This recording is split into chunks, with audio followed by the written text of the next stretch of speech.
এয়া আমাৰ বানপানীৰ খবৰ ল'বলৈ প্ৰাক্তন বিধায়ক গুৰুজ্যোতি ডাঙৰীয়া দেৱ আহিছে। তেওঁ আমাৰ কাৰণে অলপ সাহাৰ্য লৈ আহিছে। তেওঁ সকলোৰে ঘৰ চৰ চালে আৰু তেওঁ সকলোকে মনত সান্তনা দি তাৰমানে গৈছে আৰু বেছি সময় থকাও নাই বাৰু, যিহেতু তেওঁ ব্যস্ত মানুহ। তথাপিও যি আহিছে কামৰ ব্যস্ততাৰ মাজতো তেওঁ ৰিম জিম বাৰিষাৰ বৰষুণ আমাৰ ইয়াত একজাক বৰষুণ দিলে বানপানী হয়। নমস্কাৰ বন্ধু বান্ধৱীসকল, এয়া আপোনালোকে দেখি আছেনে বৰ ধুনীয়াকৈ বৰষুণ দি আছে। আপোনালোকৰ ফালে বৰষুণ দি আছেনে বাৰু? আমাৰ ফালে একদম ধাৰাসাৰ বৰষুণ। আমাৰ ইয়াত মানে একদম সকলোৰে চোতালে বানপানী হৈছে। আপোনালোকক অলপ বানপানী দেখাওঁ বাৰু, আপোনালোকে চাই থাকিব আমাৰ ভিডিঅ'টো। আমাৰ মানে গাঁৱৰ মানুহখিনিৰ অৱস্থা একদম বেয়া হৈছে। সকলোৰে ঘৰত বানপানী আৰু কাম বন নোহোৱা হৈ গৈছে। এয়া পথাৰত কেৱল মাছ ধৰা আৰু ভাত খোৱা, সেইটোৱে হৈছে আমাৰ কাম। আমাৰ ঘৰত বানপানী উঠছি। ইফালে একঘৰখিনি দি যায়, একঘৰ মানুহ সিফালে বানপানী উঠছি গোটাই সিহঁতৰ ঘৰতে উঠছি। এয়া জীৱ জন্তুৰ মানে নাজল নাথল অৱস্থা আৰু মানে এইবিলাক মানে সকলোৱে জাল পাতি মাছ ধৰাতে ব্যস্ত। জাল পাতা মাছ ধৰাৰ বাহিৰে আমাৰ মানে ইয়াত আৰু কাম নোহোৱা হৈছে, কাৰণ চবৰে চোতালত বানপানীয়েতোন। এয়া আমাৰ খুৰীদেউহঁতে একদম জাল পাতছি, জাল বোৱাই জাল বাইছি, সকলো মুঠতে মাছ ধৰাত ব্যস্ত। এয়া সৰু সৰু মাছবিলাক ইয়াতে আছে আৰু কিছুমানে লাঙি জাল পাতছি। চবে মুঠতে মাছ ধৰাতে গৈছে। এইফালে আকৌ আন্ধাৰ কৰি আহিছে, আকৌ বৰষুণ দিব মানে। আমাৰ মুঠতে এইবাৰ একদম অৱস্থা বেয়া হ'ব।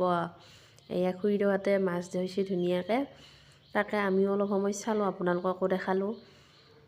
এয়া আকৌ বৰষুণ দিছে। এয়া মাছ সৰু সৰু পোনা মাছ, এইটো আকৌ ছটা লৈ আহিছে মাছ ধৰবা। এয়া লাঙি জাল পাতছি, মানে নামি মাছ ধৰছে।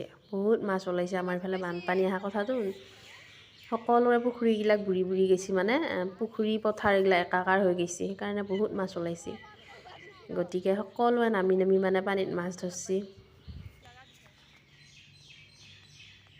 এইয়া সৰু সৰু ধুনীয়া মাছ উঠি গৈছে খুৰীদেউহঁতৰ জালত। ইমান বৰষুণ দিছে তথাপি মানে মানুহে ছটালৈ লৈ হ'লেও মাছ ধৰছি আৰু মানে এনেকুৱা মাছ ওলাইছে আমাৰ ইয়াতে। মানে এয়া জাকৈ লৈ হ'লেও মাছ ধৰবা গৈছে মানে বৰষুণৰ মাজত, তথাপি মানে মাছ আৰু এইটো বাল্টিং লৈ হ'লেও মাছ চাবা গৈছে। মানে মুঠৰ ওপৰত ৰাস্তা পথৰ চব একাকাৰ হৈ গৈছে আমাৰ ইয়াতে। সকলোৱে মানে বানপানীৰ ওপৰত আছোঁ আমি।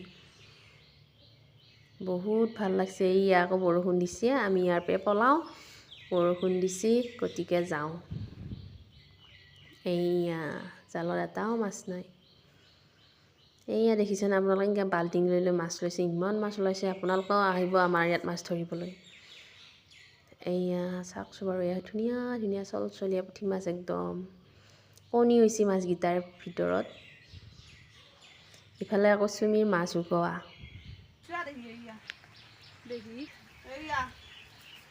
মাছ উঠাই আছোঁ। কামে বনে যাব পাৰাই নাই কোনো, সেইকাৰণে মাছকে ধৰি আনি পেলাই দি আছে মালিকবিলাকে।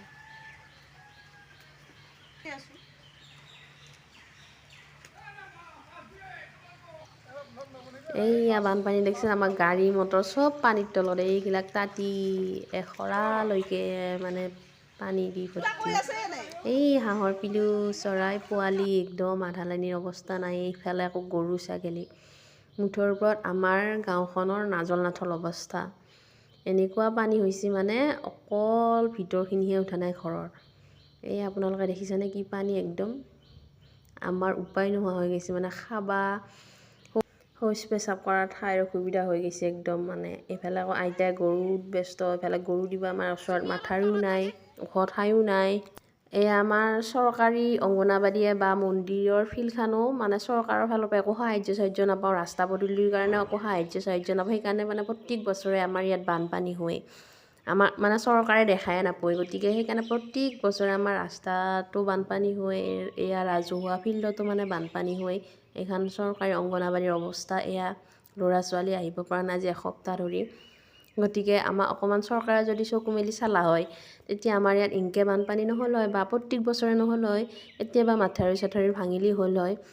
গতিকে এইডাল গাছ একদম ইমান ডাঙৰ গাছ উঘেলি গৈছে। মন্দিৰৰে আহঁত গছ বাৰু, মন্দিৰৰ ফিল্ডৰ কাষত। এইখান আকৌ আমাৰ ঘাইঘৰ ইফালে। ঘাইঘৰৰ এইয়া খেৰৰ চুজিৰ তলেদি মানে পানী গৈছে। ইফালে আকৌ আমাৰ পুখুৰীটো আছিল নহয়নে, পুখুৰীটোৰ পাৰো কৰিছে, লাঙি জাল পাতি থৈছে মানে মাছখিনি ওলাই যায় বুলি। ৰাস্তা নে পুখুৰী পাৰ একদম ধৰিব নোৱাৰা হৈছে। এয়া আমাৰ ঘাইঘৰ মানে খেৰৰ পুঁজিৰ তলেদি ঘৰৰ পিছেদি একদম পানী নৈ বোৱাদি বৈ গৈছে আৰু। ইফালে আকৌ জীৱ জন্তুবিলাক এই আছেচোন বাৰু কেনেকৈ আছে হাঁহকেইটাই। মাটি বোলা বস্তুটো অলপো দেখাত নায়ে মানে, গোটেই পানী আৰু প্ৰাণী।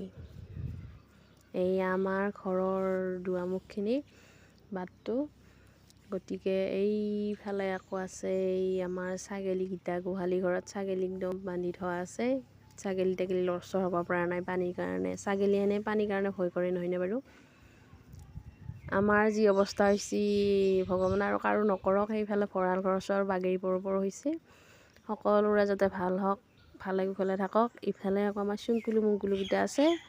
আজিলৈ বাৰু বানপানীৰ ভিডিঅ'টো ইমানে, বাই বাই।